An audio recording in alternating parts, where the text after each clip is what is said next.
The first thing our baby did wrong was tear the pages out of her books.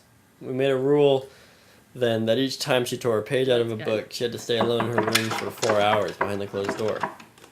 She was tearing out about a page a day in the beginning, and the rule worked pretty well, but the crying and screaming from behind the closed door became pretty unnerving. But we reasoned that that was the price you had to pay, or at least part of the price you had to pay.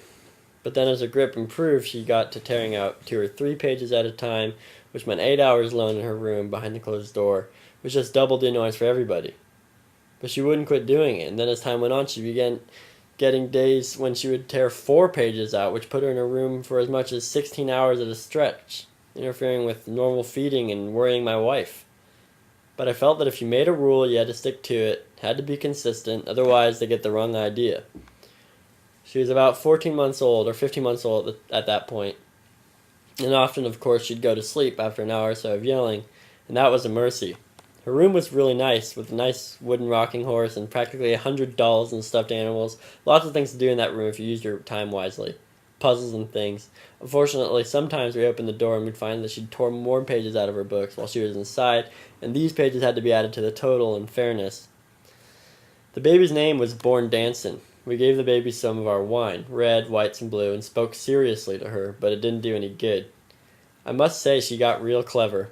You'd come up to her where she was playing on the floor in those rare times when she was out of her room, and there'd be a book there open beside her, and you'd inspect it, and it would look perfectly all right. But then you'd look closely, you find that it had one little corner torn. It could easily pass for ordinary wear and tear, but I knew what she'd done. She'd torn off this little corner and she'd swallowed it.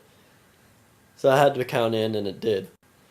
They'll go to any lengths to thwart you. My wife said that maybe we're being too rigid on her and that the baby was losing weight, but I pointed out to her that the baby had a long life to live in a world with others, and had to live in a world where there are many, many rules, and if you couldn't learn to play by the rules, you were going to be left out and left in the cold with no character, shunned and ostracized.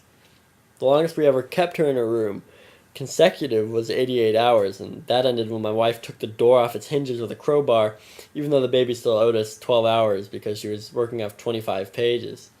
I put the door back on its hinges, and I added a big lock, and one of those locks that you can only open if you put a magnetic card in the slot, and I kept the card.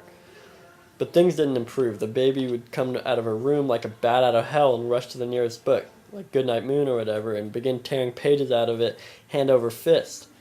I mean, there'd be 34 pages of Goodnight Moon on the floor in 10 seconds, plus the covers. I began to get a little worried. When I added up her indebtedness in terms of hours, I could see that she wasn't going to get out of her room until 1992, if then. Also, she was looking pretty wan.